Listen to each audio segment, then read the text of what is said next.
सो हे one आप लोग का बहुत बहुत स्वागत है आपके अपने यूट्यूब चैनल स्टडी पॉइंट रहा में। तो गाइज आप लोग के लिए मैं लेकर आई हूँ रेलवे ग्रुप डी 2025 का जीके जीएस का प्रीवियस ईयर का ब्रह्मा सीरीज लेकर आई हूँ, जो आप सभी स्टूडेंट के लिए बहुत ज्यादा इंपॉर्टेंट होने वाला है। और आप सभी स्टूडेंट से ये रिक्वेस्ट है कि प्लीज वीडियो को एंड तक जरूर देखिएगा एंड कोशिश करिएगा नोट बनाने का, क्योंकि गाइज नोट बहुत ज्यादा इंपॉर्टेंट होता है। तो सबसे इम्पोर्टेंट चीज है कि जितनी भी सारी चीजें जो आपको नहीं पता है उसको नोट करिए और उसका रिवीजन करिए, ठीक है। तो चलिए बिना देर के स्टार्ट करते हैं और अपने पहले क्वेश्चन की तरफ बढ़ते हैं। तो आज का हमारा पहला प्रश्न है, क्वेश्चन नंबर 1 है। क्वेश्चन नंबर 1 हमसे कह रहा है कि नीलगिरी बायोस्फीयर रिजर्व के अंतर्गत कितने राष्ट्रीय उद्यान शामिल है। तो नीलगिरी बायोस्फीयर रिजर्व के अंतर्गत जो है ये 6 राष्ट्रीय उद्यान शामिल है। 3 है, 5 है, 4 है, ठीक है ना। तो गाइज इसका जो करेक्ट आंसर होगा वो हो जाएगा ऑप्शन ए, हमारा करेक्ट आंसर हो जाएगा 6 है, ठीक है ना। यहाँ पे जो है मोस्टली प्रश्न आपको इस टाइप से देखने को मिले या ना मिले, लेकिन मोस्टली प्रश्न जो है एग्जाम में इस टाइप से देखने को मिलते हैं कि निम्नलिखित में से कौन सा राष्ट्रीय उद्यान है जो नीलगिरी बायोस्फीयर रिजर्व का हिस्सा है या नहीं है। तो इस टाइप से प्रश्न आता है, तो आपको वो 6 राष्ट्रीय उद्यान पता होंगे तभी आप उसका हिस्सा बता पाएंगे, ठीक है ना। तो सबसे पहले उन 6 राष्ट्रीय उद्यान के नाम को एक एक करके देखते हैं। तो नीलगिरी बायोस्फीयर रिजर्व की अगर मैं बात करूँ तो जो है 6 राष्ट्रीय उद्यान इसमें शामिल है। तो कौन कौन सा है, तो पहला आपको याद रखना है साइलेंट वैली राष्ट्रीय उद्यान। साइलेंट साइलेंट वैली राष्ट्रीय उद्यान,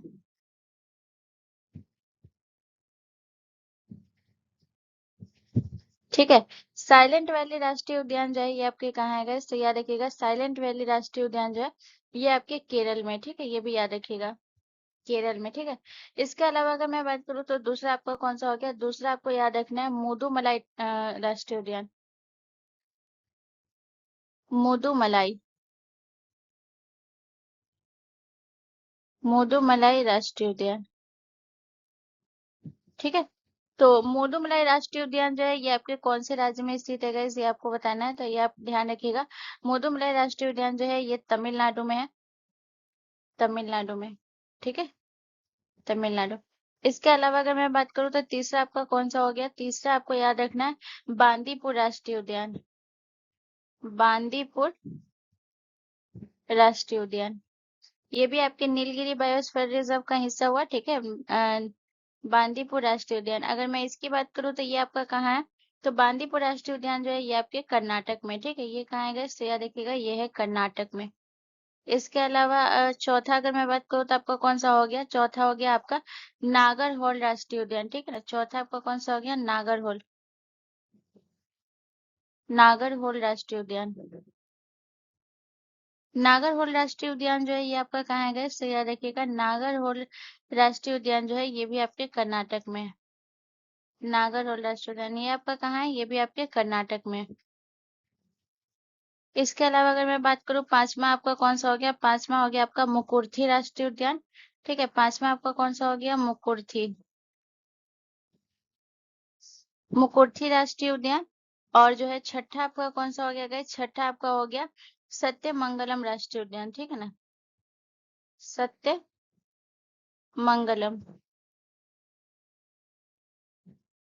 सत्यमंगलम राष्ट्रीय उद्यान, ठीक है। तो यहाँ पे जो है इस दोनों का भी आप राज्य लिख लीजिएगा कौन कौन से राज्य में। तो आपका जो मुकुर्थी राष्ट्रीय उद्यान है ये आपका कौन से राज्य में है, ये भी आपका तमिलनाडु में है, ठीक है। ये आपका कहाँ है, तमिलनाडु में, तमिलनाडु में। और ये जो है आपका सत्यमंगलम राष्ट्रीय उद्यान ये भी आपके तमिलनाडु। तो ये 6 राष्ट्रीय उद्यान है जो नीलगिरी बायोस्फीयर रिजर्व का जो है हिस्सा है, ये आपको ध्यान रखना है। अब यहाँ पे अगर मैं बात करूँ तो नीलगिरी बायोस्फीयर रिजर्व के बारे में आपको कौन सा इंपॉर्टेंट पॉइंट याद रखना है, तो आपको याद रखना है गाइस कि जो ये जो है नीलगिरी बायोस्फीयर रिजर्व, पहला पॉइंट तो आप ये याद रखिएगा कि ये भारत का पहला बायोस्फीयर रिजर्व है, ठीक है ना। भारत का पहला biosphere reserve, biosphere biosphere reserve है, ठीक है, नीलगिरी। इसके अलावा दूसरा पॉइंट आपको क्या याद रखना है गाइस, दूसरा पॉइंट याद रखना है कि इसे स्थापित कब किया गया था गाइस, तो याद रखिएगा स्थापित, तो याद रखिएगा इसे स्थापित किया गया था 1986 में। और पूछा जाता है कि 1986 में जो इसे स्थापित किया गया था किसके तहत गए, तो याद रखिएगा यूनेस्को के जो है मैन एंड बायोस्फीयर प्रोग्राम के तहत, ठीक है ना। Man and man and biosphere, ठीक है ना। मैन एंड बायोस्फीयर प्रोग्राम के तहत, ठीक है, प्रोग्राम के तहत, ठीक है। इतना पॉइंट आपको याद रखना है, ठीक है। इसके अलावा अगर मैं बात करूं तो यहाँ पे पूछा जाता है कि नीलगिरी बायोस्फीयर रिजर्व जो है, यहाँ पे जो है कितनी तितली की प्रजातियां पूछी जाती है, ठीक है ना। तो याद रखिएगा यहाँ जो है तितली की टोटल प्रजातियां कितनी है, तो याद रखिएगा यहाँ तितली की जो प्रजातियां है वो 316 प्रजातियां पाई जाती है। तो ये पॉइंट आप याद रख लीजिएगा, ठीक है ना, ये इंपॉर्टेंट है। तितलियां, यहाँ जो है तितलियों की प्रजाति कितनी है, प्रजातियां। तो याद रखिएगा यहाँ तितलियों की प्रजातियां है 316, ठीक है। इतना पॉइंट आपको याद रखना है। चलिए नेक्स्ट क्वेश्चन की तरफ। अगला क्वेश्चन हमारा क्वेश्चन नंबर 2 है गाइस। क्वेश्चन नंबर 2 हमसे कह रहा है कि निम्नलिखित में से कौन सा भारत में लगाया जाने वाला अप्रत्यक्ष कर है, ठीक है। कौन सा है अप्रत्यक्ष कर, मतलब होता है इनडायरेक्ट टैक्स, ठीक है ना। तो आपके ऑप्शन है वस्तु एवं सेवा कर, ऑप्शन बी कॉर्पोरेट कर, या फिर पूंजीगत लाभ कर, या फिर प्रतिभूति लेन देन कर। तो गाइस भारत में जो है दो प्रकार का कर लगाया जाता है, ठीक है ना। भारत में कितने प्रकार के कर लगाए जाते हैं, दो प्रकार के कर लगाए जाते हैं। एक आपका लगता है प्रत्यक्ष कर जिसे हम डायरेक्ट टैक्स कहते हैं, प्रत्यक्ष कर जिसे हम डायरेक्ट टैक्स कहते हैं, और एक लगता है आपका अप्रत्यक्ष कर जिसे हम इनडायरेक्ट टैक्स कहते हैं, ठीक है ना, अप्रत्यक्ष कर। आज मैं आपको अप्रत्यक्ष कर के बारे में समझाऊंगी और प्रत्यक्ष कर के बारे में भी आप समझ ही जाइएगा, ठीक है। जैसे अगर मैं बात करूं यहाँ पे, अगर मैं बात करूं कि यहाँ पे ऑप्शन जो आपके चार दिए इसमें से कौन हो जाएगा, तो अप्रत्यक्ष कर का सबसे बड़ा उदाहरण होता है जो कि है वस्तु एवं सेवा कर। अब देखिए प्रत्यक्ष कर और अप्रत्यक्ष कर मतलब होता क्या है। प्रत्यक्ष कर मतलब वो होता है जिसमें जो है ये जो कर जो होता है वो जो है उपभोक्ता जो वो क्या करते हैं सीधे सरकार को नहीं देते, ठीक है ना। इसमें जो है अगर प्रत्यक्ष कर में जो है ये डायरेक्ट किसको ये किया जाता है, डायरेक्ट ये सरकार को दिया जाता है, ठीक है। और इसमें जो है ये किसको दिया जाता है, इसमें डायरेक्ट सरकार को नहीं दिया जाता है, ठीक है ना। तो याद रखिएगा कि इसमें जो है सीधे सरकार को नहीं दिया जाता है, बल्कि ये किसका रहता है, वस्तु पे जो लगते हैं, वस्तु यानी कि इनडायरेक्ट मतलब हो गया जो सीधे सरकार को नहीं दिया जाता है, ठीक है ना। इसमें डायरेक्ट सरकार को नहीं दिया जाता है, ठीक है, डायरेक्ट नहीं दिया जाता है और इसमें सीधे सरकार को दिया जाता है। तो यहाँ पे सीधे लिख लीजिएगा ना तो ये ज्यादा परफेक्ट बन जाएगा, ठीक है। सीधे सरकार को दिया जाता है और इसमें सीधे सरकार को नहीं दिया जाता है, ठीक है। ये लिख लीजिए, ठीक है।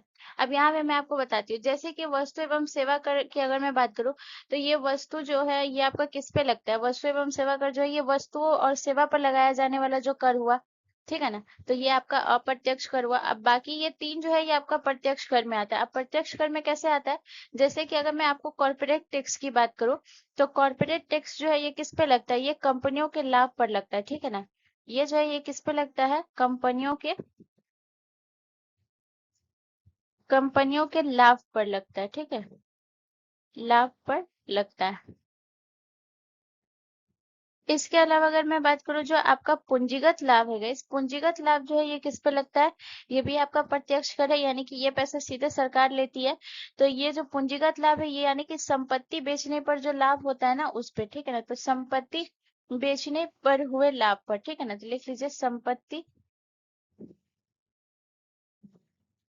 संपत्ति बेचने पर हुए लाभ पर, बेचने पर हुए लाभ पर ये कर लगता है, ठीक है। इसके अलावा अगर मैं बात करूं प्रतिभूति लेन देन की, तो प्रतिभूति लेन देन के बारे में आपको क्या याद रखना है, तो याद रखिएगा प्रतिभूति लेन देन की जो है इसमें आपको याद रखना है कि ये जो कर लगता है ये किस पे लगता है, ये लगता है शेयर बाजार के लेन देन पे, ठीक है ना। ये किस पे लगता है गाइस, तो याद रखिएगा ये लगता है शेयर बाजार के शेयर बाजार के लेन देन पर, लेन देन पर, ठीक है। तो ये तीनों आपके क्या है गाइस, तो याद रखिएगा, ये जो है आपका कॉर्पोरेट टैक्स हो गया, पूंजीगत लाभ हो गया, और जो प्रतिभूति लेन देन हो गया, ये कौन सा हो गया, ये आपका जो है अप्रत्यक्ष, सॉरी, प्रत्यक्ष कर के श्रेणी में आएगा, ठीक है ना।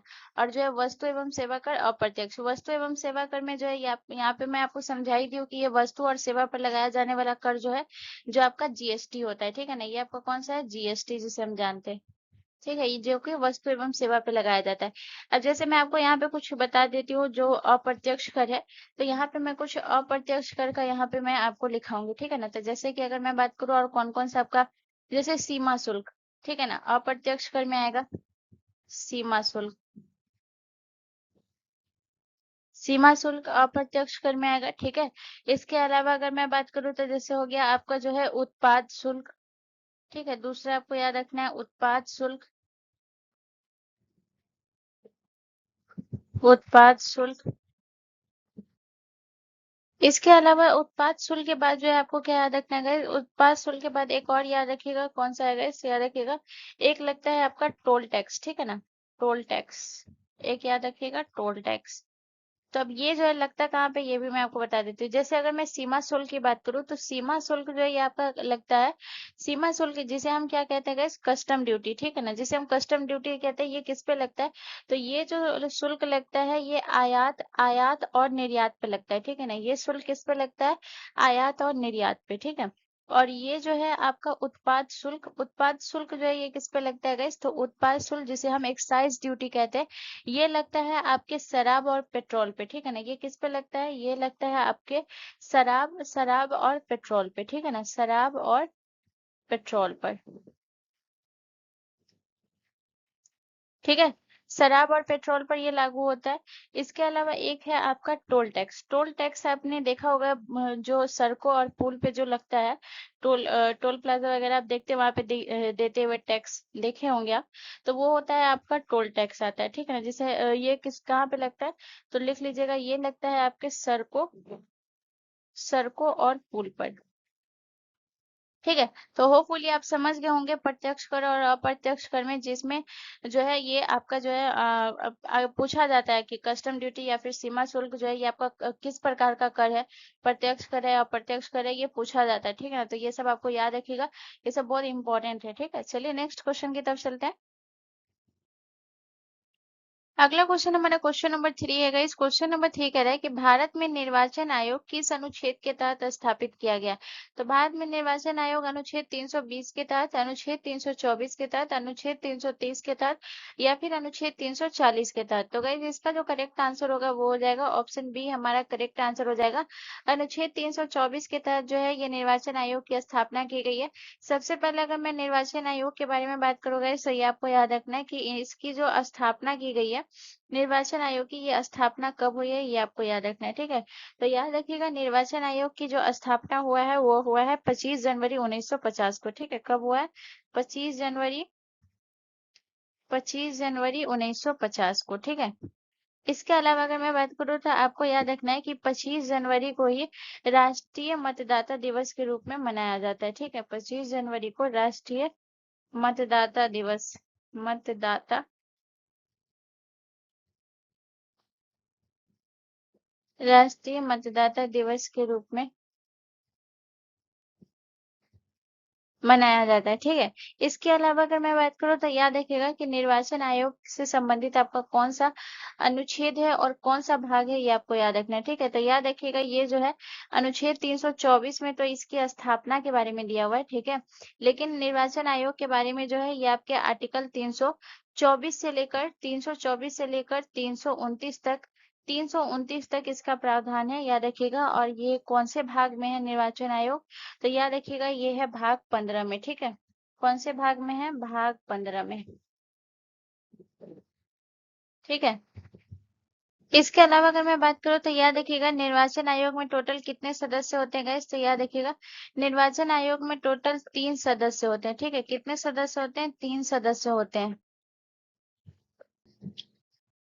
तो निर्वाचन आयोग में 3 सदस्य होते हैं, जिसमें से आपको याद रखना है कि एक जो है वो कौन होता है, मुख्य चुनाव आयुक्त होता है, और 2 चुनाव आयुक्त होते हैं, ठीक है ना। तो याद रखिएगा 3 सदस्य होते हैं, जिसमें से एक मुख्य चुनाव आयुक्त होते हैं, एक मुख्य चुनाव आयुक्त, मुख्य चुनाव आयुक्त, ठीक है, आयुक्त, और जो है 2 चुनाव आयुक्त होते हैं, और 2 चुनाव आयुक्त होते हैं।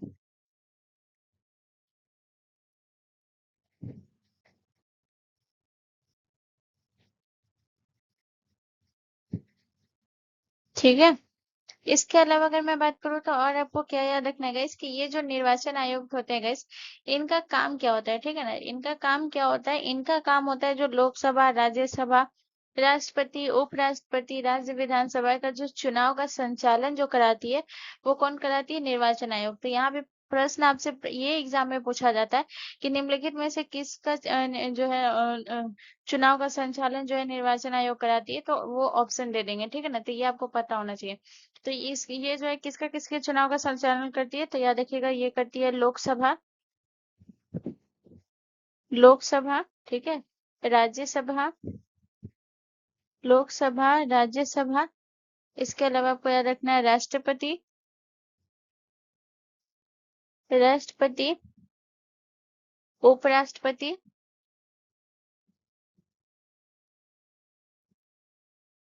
उपराष्ट्रपति, और जो है याद रखिएगा, और जो है याद रखिएगा राज्य विधानसभाओं,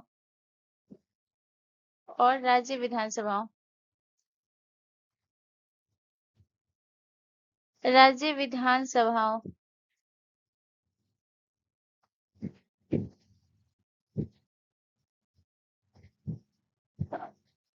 चुनाव का संचालन कराती है, ठीक है, चुनाव का संचालन कराती है। तो याद रखिएगा ये किसके किसके चुनाव का संचालन कराती है, ये आपको याद रखना है, ठीक है, चुनाव का संचालन कराती है।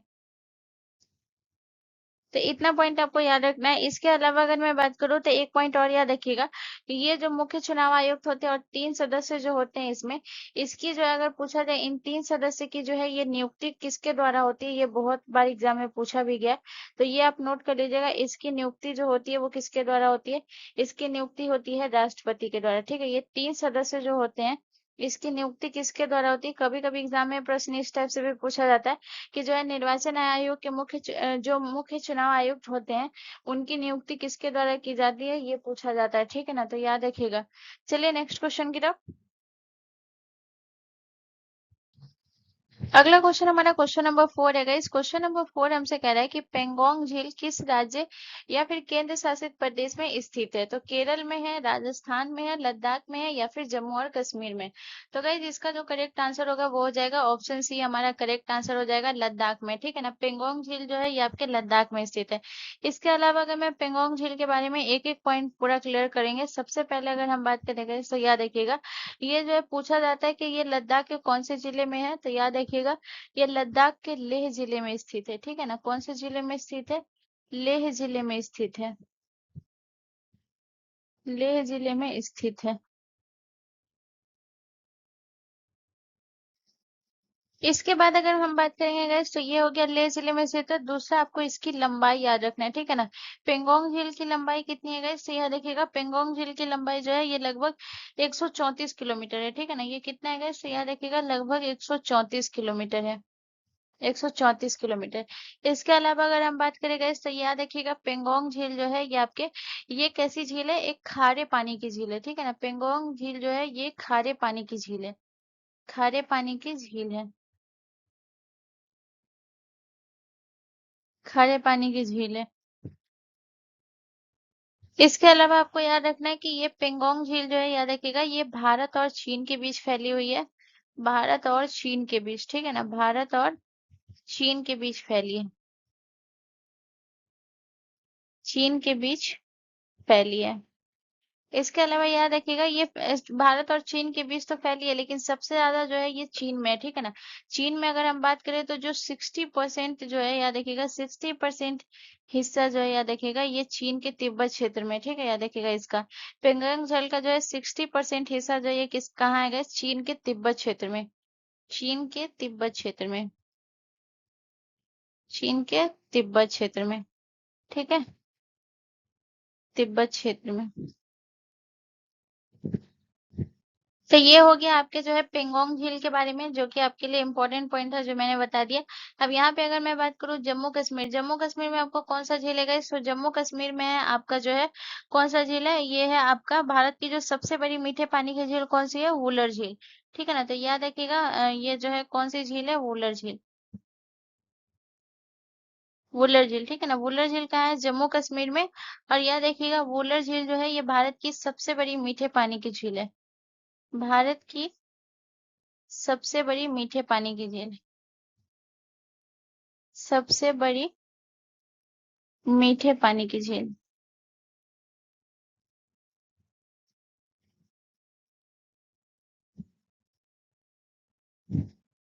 ठीक है। इसके अलावा अगर मैं बात करूँ राजस्थान में आपको कौन सा झील है गाइस? तो याद रखिएगा राजस्थान में है आपका सांबर झील।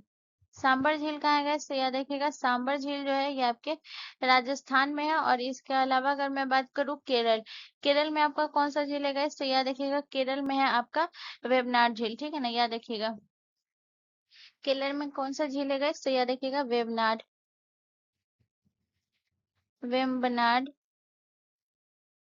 वेम्बनाड झील। ठीक है। वेबनाड झील जो है गाइस याद रखिएगा ये भारत की सबसे लंबी झील है। तो आपसे प्रश्न पूछा जाए कि भारत की सबसे लंबी झील कौन सी है? तो याद रखिएगा वेबनाड झील जो है ये आपको ध्यान रखना है। अलग कलर ले लेते हैं, ठीक है ना? सेम सेम लग रहा है। भारत की सबसे लंबी झील। भारत की सबसे लंबी झील है जो कि ये कहाँ स्थित है गाइस? केरल में। ठीक है। लंबी झील है। इसके अलावा सांबर झील की अगर मैं बात करूँ गाइस तो याद रखिएगा सांबर झील जो है ये राजस्थान में। और याद रखिएगा ये सबसे बड़ी अंतर्देशीय जो है खारे पानी की झील है। ठीक है ना? तो याद रखिएगा सबसे बड़ी अंतर्देशीय झील है। सांबर झील के बारे में अगर हम बात करें तो यहाँ पे लीजिएगा ज्यादा मैंने घचपिच नहीं किया, होपफुली आप लोगों को समझ में आ रहा होगा। सबसे सांबर झील जो याद रखिएगा सबसे बड़ी अंतर्देशीय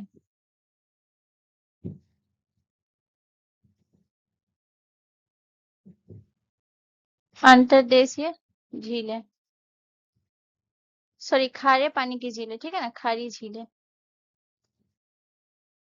अंतर्देशीय खारी झील जो कि कौन है? राजस्थान में है आपका सांबर झील। ठीक है। चलिए नेक्स्ट क्वेश्चन की तरफ। अगला क्वेश्चन हमारा क्वेश्चन नंबर 5 है गाइस। क्वेश्चन नंबर 5 कह रहा है कि 1980 को भारत सरकार ने कितने बैंकों का राष्ट्रीयकरण किया था? तो 3 बैंकों का किया था, 6 बैंकों का, 5 बैंकों का या फिर 4 बैंकों का?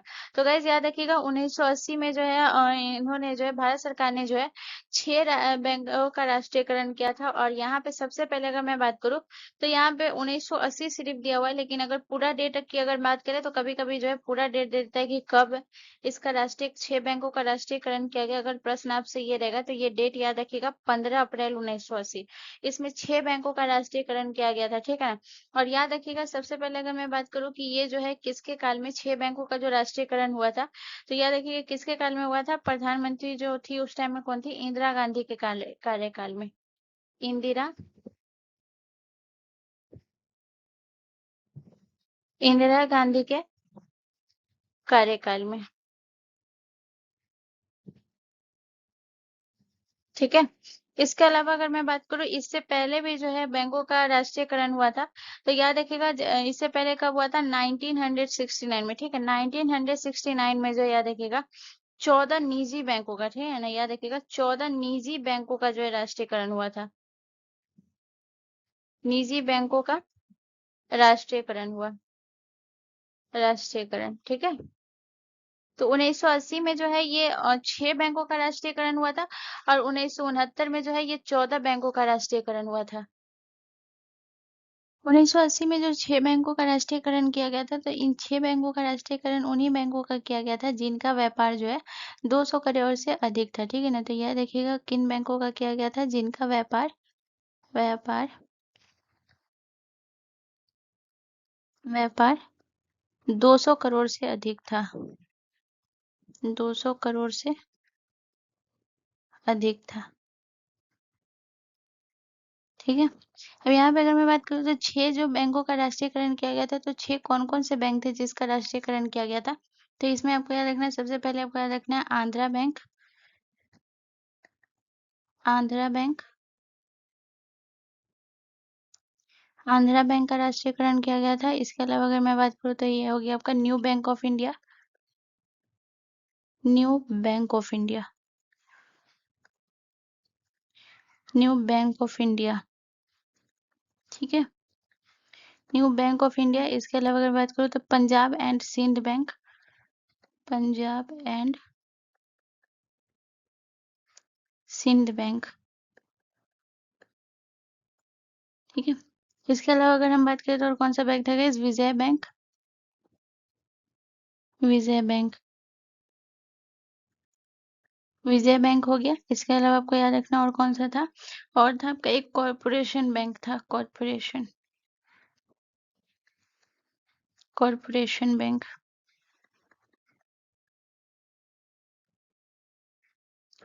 इसके अलावा था oriental bank of commerce, oriental,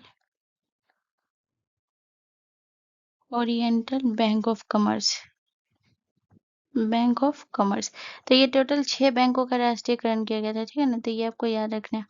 चलिए नेक्स्ट क्वेश्चन की तरफ।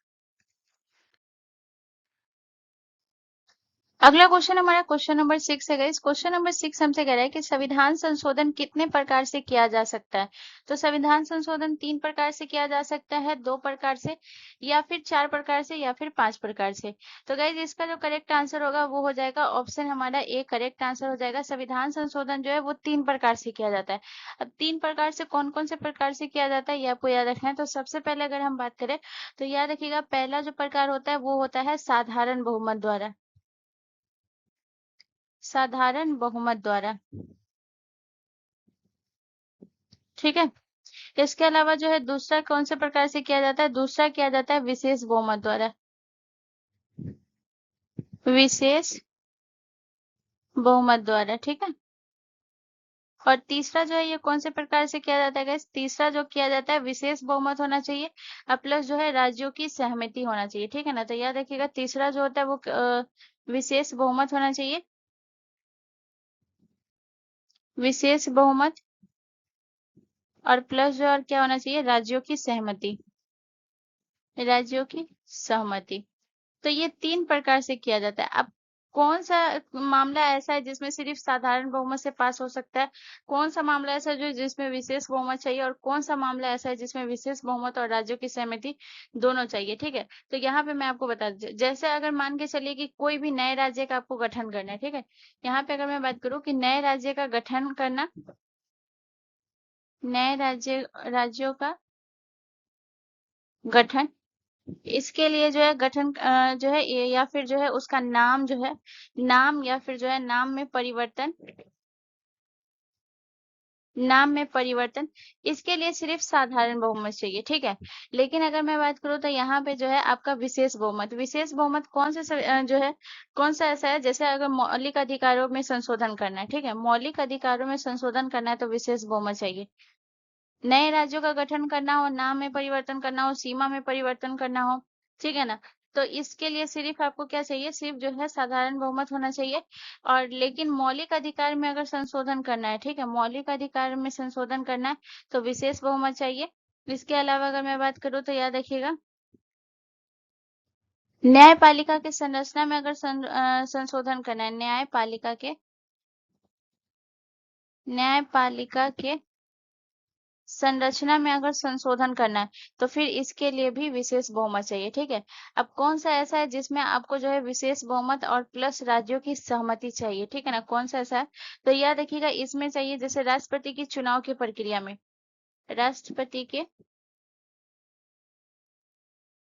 राष्ट्रपति के चुनाव प्रक्रिया में, चुनाव प्रक्रिया में, ठीक है, चुनाव प्रक्रिया में हो गया। इसके अलावा अगर मैं बात करूँ तो याद रखिएगा ये जो है आपके संघ और राज्यों के शक्तियों का विवरण में जो है इसमें विशेष बहुमत चाहिए, और जो है ये राज्यों की सहमति चाहिए। तो यहाँ पे आप लिख लीजिएगा संघ और राज्यों के शक्तियों का विवरण, शक्तियों का वितरण, ठीक है, वितरण। तो इसके लिए आपको जो है विशेष बहुमत और राज्यों की सहमति चाहिए। तो ये तीनों मैंने समझा दिया कि संविधान संशोधन 3 प्रकार के होना चाहिए। बहुत बार एग्जाम में पूछा गया है कि नए राज्यों के गठन के लिए जो किस प्रकार का जो है ये चाहिए, तो साधारण बहुमत चाहिए, ये आपको याद रखना है। संविधान संशोधन की अगर मैं बात करूँ तो ये आपके कौन से अनुच्छेद से संबंधित है, तो याद रखिएगा अनुच्छेद जो है ये आपके 368 से संबंधित है, ठीक है ना। ये है आपके 368 368 से संबंधित है। इसके अलावा बहुत बार एग्जाम में पूछा गया है कि जो पहला संविधान संशोधन हुआ था, ठीक है, पहला संविधान संशोधन कब हुआ था? पहला संविधान संशोधन, पहला संविधान संशोधन, ठीक है। तो याद रखिएगा पहला संविधान संशोधन हुआ था 1951 में, 1951 में हुआ था। और किससे संबंधित था गाइस? तो याद रखिएगा ये था भूमि सुधार से संबंधित था, ठीक है ना, भूमि सुधार से। चलिए नेक्स्ट क्वेश्चन की तरफ चलते हैं। अगला क्वेश्चन हमारा क्वेश्चन नंबर 7 है गाइस। क्वेश्चन नंबर 7 कह रहा है कि जागोई और चोलोयम डैश शास्त्रीय नृत्य की दो प्रमुख शैलियां हैं। तो कौन से शास्त्रीय नृत्य की दो शैलियां हैं? कुचिपुड़ी की, कथकली की, मणिपुर की या फिर मोहिनीअट्टम की? तो गाइस सबसे पहले मैं आपको बता दूं इसका जो आंसर होगा वो हो जाएगा मणिपुरी की, ऑप्शन बी हमारा करेक्ट आंसर हो जाएगा। यहाँ पे अगर मैं बात करूँ शास्त्रीय नृत्य की, तो कुचिपुड़ी जो है ये आपके किस राज्य का शास्त्रीय नृत्य है? ये आपके जो है आंध्र प्रदेश का शास्त्रीय नृत्य है, ठीक है, आंध्र प्रदेश का। कथकली की अगर मैं बात करूँ तो ये आपके केरल का शास्त्रीय नृत्य है। मणिपुरी की बात करूँ तो ये तो नाम से ही स्पष्ट हो जाता है कि ये मणिपुर का है। और मोहिनीअट्टम की अगर मैं बात करूँ तो ये आपके केरल का है, ठीक है। अब यहाँ पे मैं आपको मणिपुरी नृत्य के बारे में सारे इंपॉर्टेंट पॉइंट हम देखेंगे।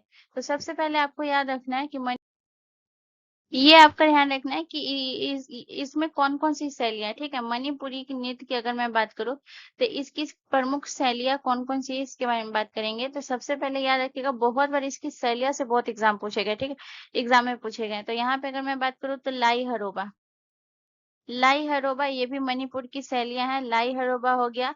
इसके बाद अगर मैं बात करूँ तो संकीर्तन हो गया। संकीर्तन को जो है यूनेस्को के अमूर्त संस्कृति धरोहर में भी शामिल किया गया, ठीक है।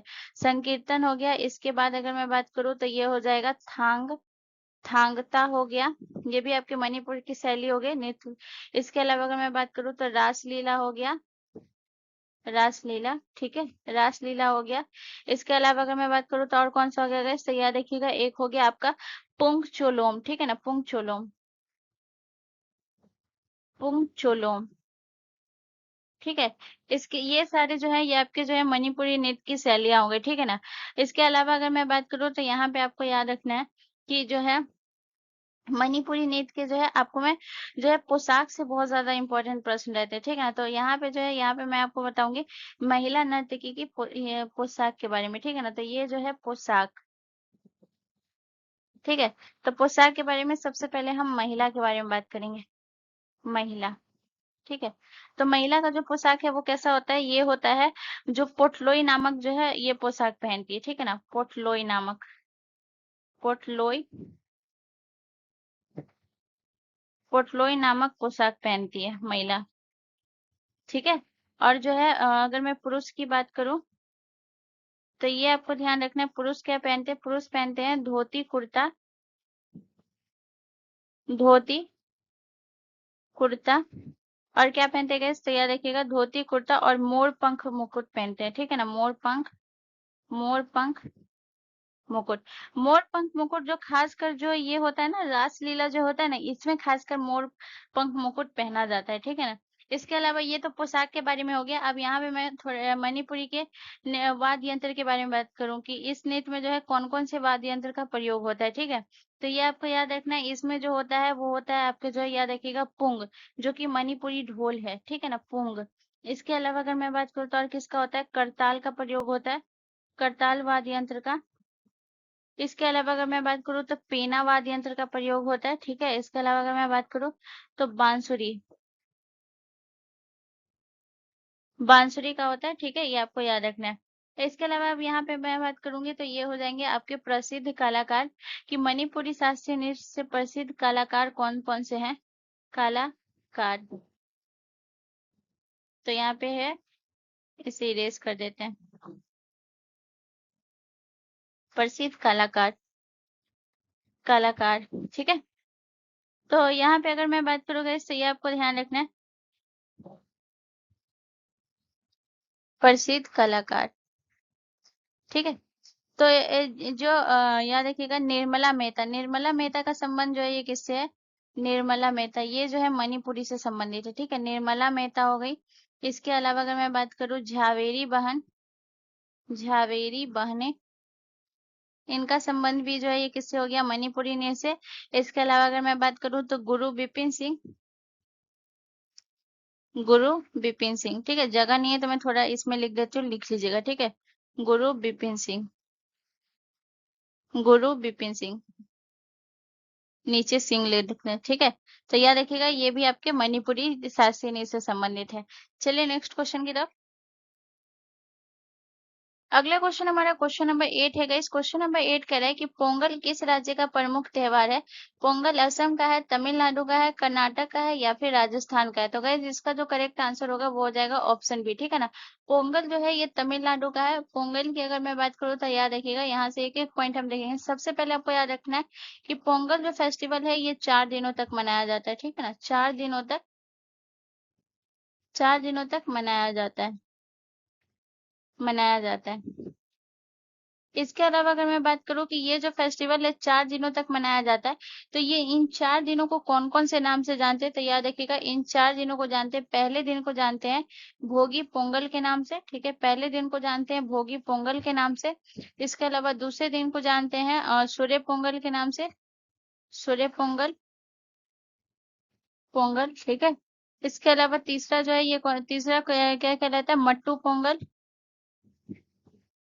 मट्टू पोंगल। और जो है ये एक होता है आपका कनूम पोंगल। ठीक है, ये आपको याद रखना है। इसके अलावा अगर मैं बात करूँ ये जो फेस्टिवल है पोंगल, ये आपको याद रखना है कि ये फेस्टिवल जो है ये कब मनाया जाता है? तो याद रखिएगा ये फेस्टिवल आपके जनवरी में मनाया जाता है, जनवरी में। और वो भी कब मनाया जाता है? 14 से 17 जनवरी तक। ठीक है ना, 14 से लेकर 17 तक। ठीक है, इसके अलावा अगर मैं बात करूँ ये तो गाइस याद रखिएगा इसमें या इस त्योहार में जो है कौन सा पकवान पकाया जाता है? तो याद रखिएगा पोंगल पकवान पकाया जाता है। ठीक है ना, पोंगल, पोंगल पकवान, पोंगल पकवान पकाया जाता है। और जो पोंगल पकवान होता है ये बनता किससे है? तो ये बनता है चावल से। ठीक है, चावल, दूध और गुड़ से, दूध और, याद रखिएगा ये ऐसे ही नहीं मैं पढ़ा रही हूँ, ये जो है पूछा जाता है। ठीक है ना, चावल, दूध और गुड़ से। इसके अलावा अगर मैं बात करूँ तो याद रखिएगा ये जो फेस्टिवल है आपका पोंगल की, अगर मैं बात करूँ ये किनको समर्पित है गाइस? तो याद रखिएगा ये सूर्य देव को समर्पित है, सूर्य देव को समर्पित है, समर्पित है। ठीक है, चलिए अब हम नेक्स्ट क्वेश्चन की तरफ चलते हैं। अगला क्वेश्चन हमारा क्वेश्चन नंबर 9 है गाइस। क्वेश्चन नंबर 9 कह रहा है कि मानव रक्त का कितना प्रतिशत भाग प्लाज्मा होता है? तो प्लाज्मा 75% होता है, 65% होता है, 45% होता है या फिर 55% होता है? तो गाइज इसका जो करेक्ट आंसर होगा वो हो जाएगा ऑप्शन डी, हमारा करेक्ट आंसर हो जाएगा 55% होता है। प्लाज्मा की अगर हम बात करें गाइज तो याद रखिएगा प्लाज्मा में जो है 90% जो है ये क्या होता है? 91% जो है ये जल होता है। ठीक है, इसके अलावा अगर हम बात करें प्रोटीन जो है ये कितना परसेंट होता है? 7%। ठीक है, तो 7% जो है ये क्या होता है? प्रोटीन होता है, प्रोटीन। ठीक है, इसके अलावा अगर हम बात करें तो याद रखिएगा जो आपका जो है 2% जो है ये क्या होता है? लवण होता है, लवण। इसके अलावा अगर मैं बात करूँ तो याद रखिएगा 0.1% जो है ये क्या होता है? 0.1% जो है ये ग्लूकोज होता है। ठीक है, ग्लूकोज। और बाकी जो बचता है वो जो है आपका 0.9% जो है ये अन्य आ जाता है, जो आपका हार्मोन वगैरह होता है वो होता है। ठीक है, तो प्लाज्मा में ऐसे ये आपको याद रखना है। इसके अलावा हम प्लाज्मा की अगर हम बात करें गाइस तो याद रखिएगा प्लाज्मा का जो है रंग कैसा होता है गाइस? तो याद रखिएगा प्लाज्मा का रंग की अगर मैं बात करूँ तो याद रखिएगा इसका रंग होता है पीला होता है। ठीक है ना, प्लाज्मा कैसा होता है? पीला होता है। और पीला जो होता है तो पूछा जाता है ये किसकी वजह से, किसके कारण जो है? याद रखिएगा ये इसका प्लाज्मा का रंग पीला होता है। तो याद रखिएगा बिलीरुबिन के कारण जो है। ठीक है ना, याद रखिएगा किसके कारण होता है गाइस? तो याद रखिएगा बिलीरुबिन, बिली रूबिन के कारण, बिलीरुबिन के कारण इसका रंग कैसा होता है, प्लाज्मा का पीला होता है। ठीक है, तो ये आपको याद रखना है। इसके अलावा अगर हम बात करें गाइस तो याद रखिएगा प्लाज्मा की अगर मैं बात करूँ और पॉइंट आपको याद रखना है कि प्लाज्मा जो है, याद रखिएगा ए बी रक्त समूह वाले व्यक्ति के लिए जो है प्लाज्मा क्या होता है, सार्वभौमिक दाता होता है। मोस्ट इंपोर्टेंट पॉइंट है, याद रखिएगा। तो याद रखिएगा ए बी रक्त समूह वाले के लिए, ए बी रक्त समूह वाले के लिए, समूह वाले के लिए प्लाज्मा क्या होता है गाइस, प्लाज्मा सार्वभौमिक दाता होता है। ठीक है ना, सार्वभौमिक दाता होता है। ठीक है, दाता क्यों होता है, क्योंकि जो है इसमें कोई भी एंटीबॉडी नहीं होता है। ठीक है ना, तो याद रखिएगा ये दाता क्यों होता है, तो याद रखिएगा क्योंकि एंटीबॉडी नहीं होता है, क्योंकि कोई एंटीबॉडी नहीं होता है, कोई भी एंटीबॉडी एंटीबॉडी नहीं होता है। ठीक है, तो इतना पॉइंट आपको याद रखना है। इसके अलावा अगर मैं बात करूँ गाइस, तो प्लाज्मा में प्रोटीन पाए जाते हैं। ठीक है ना, तो कौन प्लाज्मा के जो प्रमुख प्रोटीन है, ठीक है ना, प्लाज्मा के जो प्रमुख प्रोटीन है हम उसके बारे में बात करेंगे। तो प्लाज्मा के प्रमुख प्रोटीन कौन है उसको हम देखेंगे। तो पहला जो है, याद रखिएगा, पहला जो है ये कौन सा है, तो याद रखिएगा पहला आपको याद रखना है एल्ब्यूमिन। ठीक है ना, पहला आपको क्या याद रखना है, एल्ब्यूमिन, एल्ब्यूमिन। ठीक है, इसके अलावा दूसरा आपको क्या याद रखना है, ग्लोब्यूमिन,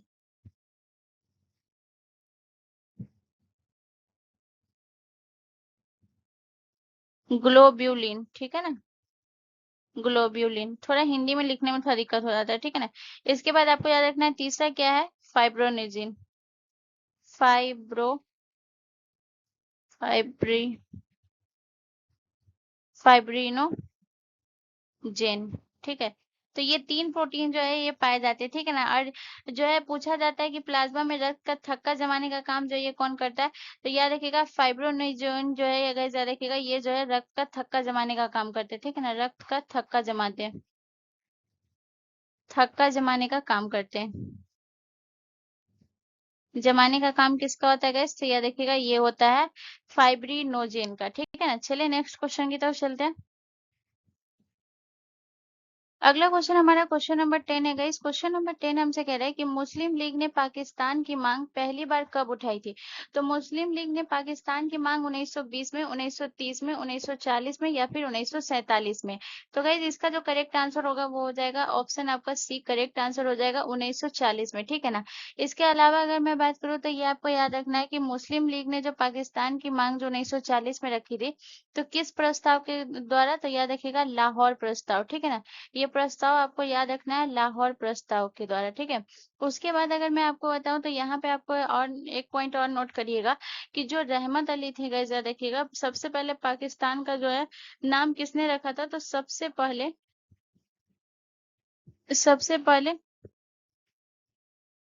पाकिस्तान, पाकिस्तान नाम जो है ये किसने रखा था गाइस, तो याद रखिएगा पाकिस्तान नाम रखा था रहमत अली ने। ठीक है, तो ये भी नाम आपको याद रखना है, रहमत अली, रहमत अली। ठीक है, तो ये हो गया पाकिस्तान के बारे में। इसके अलावा अगर मैं बात करूँ तो अब हम मुस्लिम लीग के बारे में बात करेंगे। तो सबसे पहले अगर हम बात करें तो ये आपको ध्यान रखना है कि मुस्लिम लीग की स्थापना कब और कहाँ हुई थी, ये आपको याद रखना है। ठीक है, तो मुस्लिम लीग की जो स्थापना हुई थी गाइस वो हुआ था 30 दिसंबर को हुआ था। ठीक है, याद रखिएगा मुस्लिम लीग की स्थापना कब हुई थी, मुस्लिम लीग की स्थापना 30 दिसंबर 1906 को हुई थी। और याद रखिएगा कहाँ हुआ था, ये हुआ था ढाका में। ठीक है ना, याद रखिएगा ये कहाँ हुआ था, ढाका में।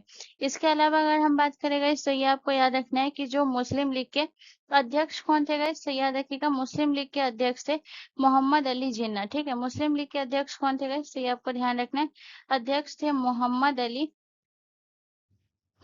अली जिन्ना, ये मुस्लिम लीग के अध्यक्ष थे। ठीक है, इसके अलावा अगर हम बात करें गाइस तो याद रखिएगा ये मुस्लिम लीग के प्रमुख नेता, ठीक है ना, याद रखिएगा मुस्लिम लीग के प्रमुख नेता कौन कौन थे गाइस, तो ये आपको ध्यान रखना है। प्रमुख नेता में सबसे पहला नाम याद रखिएगा लियाकत अली खान का, लियाकत अली, लियाकत अली जो है ये मुस्लिम लीग के जो है प्रमुख नेता में थे। इसके अलावा अगर मैं बात करूँ तो और कौन थे गाइस, याद रखिएगा, तो आपके थे आपके जो है ख्वाजा नजीमुद्दीन, ठीक है ना, ख्वाजा नजीमुद्दीन, नजीमुद्दीन, ठीक है। ये मुस्लिम लीग के प्रमुख नेता थे, ठीक है। इसके बाद याद रखिएगा शब्बीर अहमद, शब्बीर, शब्बीर अहमद, ठीक है। शब्बीर अहमद। चलिए नेक्स्ट क्वेश्चन की तरफ। अगला क्वेश्चन हमारा क्वेश्चन नंबर 11 है गाइस। क्वेश्चन नंबर 11 हमसे कह रहा है कि पेनिसिलिन की खोज का प्रमुख प्रभाव क्या था। तो पेनिसिलिन की खोज का प्रमुख प्रभाव था बैक्टीरियल संक्रमण के विरुद्ध पहली प्रभावी एंटीबायोटिक, या फिर ऑप्शन बी रेबीज की रोकथाम और इलाज के लिए पहली दवा, या ऑप्शन बी ह्यूमन इम्यूनोडिफेंसी वायरस यानी कि HIV के लिए पहली एंटीवायरल दवा, या फिर ऑप्शन डी चेचक की रोकथाम के लिए पहला टीका। तो गाइज इसका जो करेक्ट आंसर हो जाएगा वो हो जाएगा आपका जो है बैक्टीरियल संक्रमण के विरुद्ध जो है पहली प्रभावी एंटीबायोटिक था ये पेनिसिलिन की खोज, गाइज याद रखिएगा।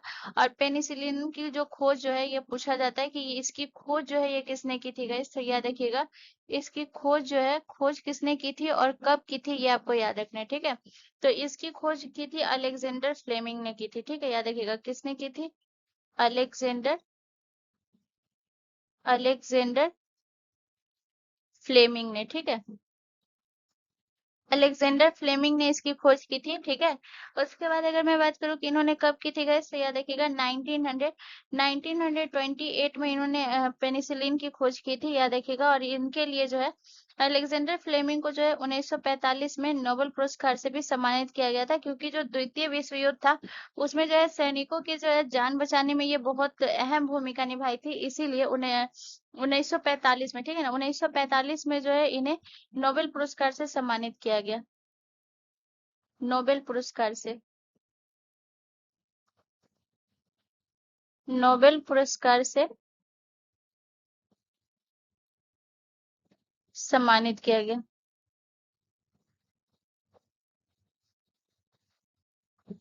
सम्मानित किया गया, ठीक है। चलिए नेक्स्ट क्वेश्चन की तरफ। अगला क्वेश्चन हमारा क्वेश्चन नंबर 12 है गाइस। क्वेश्चन नंबर 12 कह रहा है कि सुकन्या समृद्धि योजना किसके लिए बनाई गई। तो सुकन्या समृद्धि योजना जो है वृद्ध नागरिकों के लिए, महिलाओं के लिए, बालिकाओं के लिए, या फिर किसानों के लिए। तो गाइस इसका जो करेक्ट आंसर हो जाएगा वो हो जाएगा आपका जो है बालिकाओं के लिए, ठीक है ना। तो ऑप्शन आपका जो है याद रखिएगा सी करेक्ट आंसर हो जाएगा। अब सुकन्या समृद्धि योजना के बारे में हम एक एक करके एक एक पॉइंट को देखेंगे। सबसे पहले हम बात करें तो याद रखिएगा इस योजना की जो है शुरुआत कब हुई थी, ठीक है ना। इस योजना की शुरुआत, तो याद रखिएगा ये जो योजना थी इस योजना की शुरुआत हुई थी 2 दिसंबर 2014 को, ठीक है। 2 दिसंबर, 2 दिसंबर 2014 को इस योजना की शुरुआत हुई थी, ठीक है। इसके अलावा अगर हम बात करें guys, तो याद रखिएगा ये योजना जो थी सुकन्या समृद्धि योजना, इसके बारे में आपको याद रखना है कि ये जो है 10 वर्ष, ठीक है ना, 10 वर्ष, 10 वर्ष से 10 वर्ष से कम आयु के बच्चे को, ठीक है ना, याद रखिएगा 10 वर्ष से कम आयु की बालिका के लिए, कम आयु के बालिका के लिए, ठीक है ना, बालिका के लिए बचत खाता खोलना, ठीक है, बचत खाता खोलना, ठीक है। ये था इसका ये। इसके अलावा अगर मैं बात करूँ गाइस तो याद रखिएगा ये जो था ये किस अभियान के हिस्से आया था ये भी याद रखिएगा। तो ये जो है बेटी पढ़ाओ बेटी बचाओ बेटी पढ़ाओ अभियान का हिस्सा था, ये भी याद रखिएगा, ठीक है ना। यह योजना जो है किस अभियान का हिस्सा था पूछा जाता है, तो याद रखिएगा ये योजना जो था ये बचाओ बेटी बचाओ बेटी पढ़ाओ बेटी पढ़ाओ अभियान का हिस्सा था, ठीक है, अभियान का हिस्सा था, हिस्सा है, ठीक है। तो इतना पॉइंट आप याद रखिएगा। चलिए नेक्स्ट क्वेश्चन की तरफ। अगला क्वेश्चन हमारा क्वेश्चन नंबर 13 है गाइस। क्वेश्चन नंबर 13 कह रहा है कि निम्नलिखित में से पाल वंश की राजधानी कहाँ स्थित थी। तो पाल वंश की राजधानी कटक स्थित थी, कांचीपुरम स्थित थी, पाटलिपुत्र स्थित थी या फिर वातापी।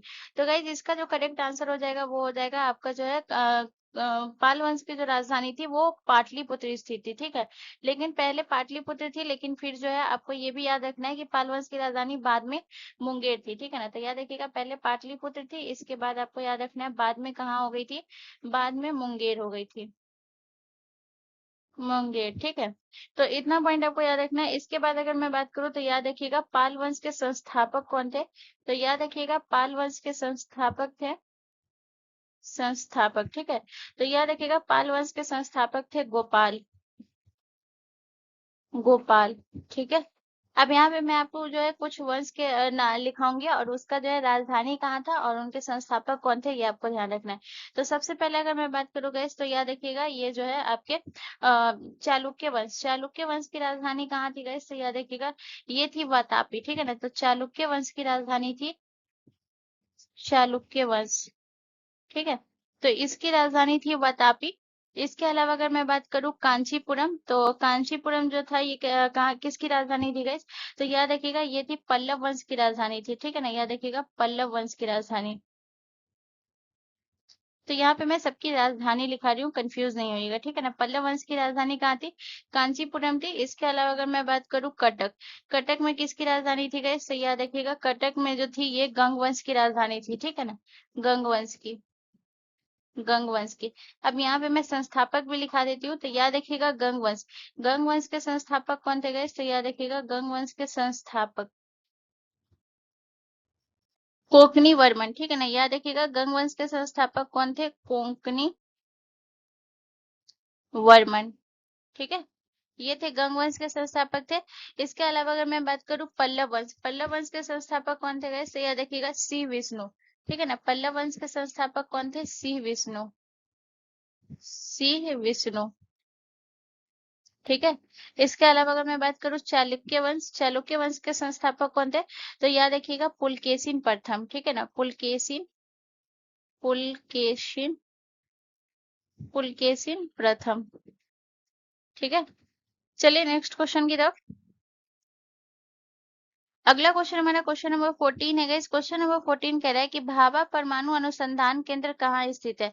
तो भाभा परमाणु अनुसंधान केंद्र जो है ये आपके राजमुंदरी में, करनाल में या फिर जो मुंबई में या फिर नई दिल्ली में। तो गाइस इसका जो करेक्ट आंसर हो जाएगा वो हो जाएगा आपका जो है भाभा परमाणु जो है ये आपका जो है स्थित है मुंबई में। ठीक है ना, तो ऑप्शन सी हमारा करेक्ट आंसर हो जाएगा। भाभा परमाणु अनुसंधान की अगर मैं बात करूँ गाइस तो याद रखिएगा इसका जो है स्थापना कब हुआ था गाइस, तो याद रखिएगा इसका स्थापना हुआ था 3 जनवरी 1954 को। ठीक है, इस अनुसंधान की स्थापना कब हुई थी, स्थापना। ठीक है, तो याद रखिएगा इसकी स्थापना हुई थी 3 जनवरी, 3 जनवरी 1954, 1954 में हुई थी। ठीक है ना, ये आपको याद रखना है। इसके अलावा अगर मैं बात करें गाइस तो याद रखिएगा ये जो है ये परमाणु की जो स्थापना हुई थी, तो ये पूछा जाता है किसकी स्मृति में गाइस, तो याद रखिएगा डॉक्टर भाभा की स्मृति में। ठीक है ना, याद रखिएगा किसकी स्मृति में, तो डॉक्टर भाभा की स्मृति में, डॉक्टर डॉक्टर भाभा की, सॉरी, डॉक्टर भाभा की स्मृति में। ठीक है, स्मृति में इनके जो है ये जो है भाभा परमाणु अनुसंधान की स्थापना हुई थी। राजमुंदरी में अगर हम बात करें तो आपका कौन सा अनुसंधान है गाइस, तो याद रखिएगा राजमुंदरी में आपका केंद्रीय तंबाकू अनुसंधान है। ठीक है, तो याद रखिएगा ये पूछा गया था आपके प्रीवियस ईयर में भी प्रश्न पूछा गया था कि तंबाकू अनुसंधान कहाँ है, तो याद रखिएगा केंद्रीय तंबाकू अनुसंधान। ठीक है ना, केंद्रीय तंबाकू अनुसंधान जो है ये आपका कहाँ है गाइस, तो याद रखिएगा ये है आपके अनुसंधान आपके राजमुंदरी में। इसके बाद अगर मैं बात करूँ करनाल, करनाल में आपका कौन सा है, तो याद रखिएगा करनाल में है आपका राष्ट्रीय डेयरी अनुसंधान। ठीक है ना, याद रखिएगा राष्ट्रीय डेयरी अनुसंधान कहाँ है, राष्ट्रीय डेयरी अनुसंधान। ठीक है, डेयरी अनुसंधान ये आपका कहाँ है, करनाल में है। इसके अलावा अगर मैं बात करूँ भारतीय कृषि अनुसंधान कहाँ है, तो ये आपको ध्यान रखना है भारतीय कृषि अनुसंधान आपका नई दिल्ली में। ठीक है, भारतीय कृषि अनुसंधान, कृषि अनुसंधान। ठीक है, चलिए नेक्स्ट क्वेश्चन की तरफ चलते हैं। अगला क्वेश्चन हमारा क्वेश्चन नंबर 15 है गाइस। क्वेश्चन नंबर 15 कह रहा है कि कलमकारी किस राज्य की प्रसिद्ध चित्रकला है। तो कलमकारी जो है ये किस राज्य की प्रसिद्ध चित्रकला है, तो आंध्र प्रदेश की है, या फिर गुजरात की है, तमिलनाडु की है, या फिर बिहार की है। तो गाइस इसका जो करेक्ट आंसर होगा वो हो जाएगा ऑप्शन ए, हमारा करेक्ट आंसर हो जाएगा। कलमकारी जो है ये आंध्र प्रदेश की है। कलमकारी की अगर मैं बात करूँ गाइस, तो यह देखिएगा ये कितने प्रकार की होती है। तो कलमकारी जो है ये 2 प्रकार की है, ठीक है, 2 प्रकार की होती है। कौन कौन सा है, तो कलमकारी का पहला प्रकार कौन है, श्री कला हस्ती शैली, ठीक है ना। या देखिएगा ये क्या है, श्री कला हस्ती शैली, हस्ती शैली, ठीक है। और दूसरा प्रकार कौन सा है, दूसरा है मछलीपट्टनम शैली, ठीक है ना, मछली पट्टनम, ठीक है ना, मछलीपट्टनम शैली। अब ये दोनों शैली में क्या खासियत है ये भी मैं आपको बता देती हूँ। जैसे मछलीपट्टनम शैली में जो है, इसमें जो है किसका उपयोग किया जाता है, ब्लॉक प्रिंटिंग का उपयोग किया जाता है, ठीक है ना। तो पूछा जाता है, तो याद रखिएगा कि ठीक है, किस प्रिंटिंग का, ब्लॉक ब्लॉक प्रिंटिंग का, ब्लॉक प्रिंटिंग का उपयोग होता है, ठीक है, इसमें। और श्री कला हस्ती शैली में जो ये किसका उपयोग होता है, ये हाथ से बने डिजाइन इसमें होते हैं, ठीक है। तो इसमें हाथ से बने डिजाइन होते हैं, हाथ से बने डिजाइन होते हैं, ठीक है। अब जैसे अगर मैं बात करूं गुजरात, गुजरात की जो है कौन सी चित्रकला है guys? तो याद देखिएगा गुजरात की पिथौरा और अथिया जो है ये कहाँ किए गए, तो याद देखिएगा पिथौरा, पिथौरा और जो है याद रखिएगा और अथिया, ये कहाँ का चित्रकला है, तो याद रखिएगा ये है गुजरात का, पिथौरा और अथिया, ठीक है। इसके अलावा अगर मैं बात करूँ तमिलनाडु का, तो तमिलनाडु का कौन सा है guys? तो याद रखिएगा तंजौर, तंजौर चित्रकला जो है ये कहाँ की है guys? तो याद रखिएगा तंजौर चित्रकला जो है ये आपके तमिलनाडु की, ठीक है। इसके अलावा अगर मैं बात करूँ बिहार, बिहार का सबसे प्रसिद्ध है, तो याद रखिएगा मधुबनी चित्रकला जो है, मधुबनी पेंटिंग, मधुबनी मधुबनी पेंटिंग जो है ये कहाँ किए गए, तो याद रखिएगा ये बिहार की है, ठीक है। तो गाइज आज का सेशन इतना ही है। यहाँ से रिलेटेड अगर आपको कोई भी कंफ्यूजन, कोई भी दिक्कत है तो आप कमेंट करके पूछ सकते हैं, मैं उसका जरूर रिप्लाई करूंगी। अगर ये वीडियो आपके लिए थोड़ा सा भी इन्फॉर्मेटिव था तो प्लीज प्लीज चैनल को जरूर सब्सक्राइब कर ले एंड बेल आइकन पे जरूर क्लिक कर ले। मिलते हैं नेक्स्ट वीडियो में गाइज, धन्यवाद।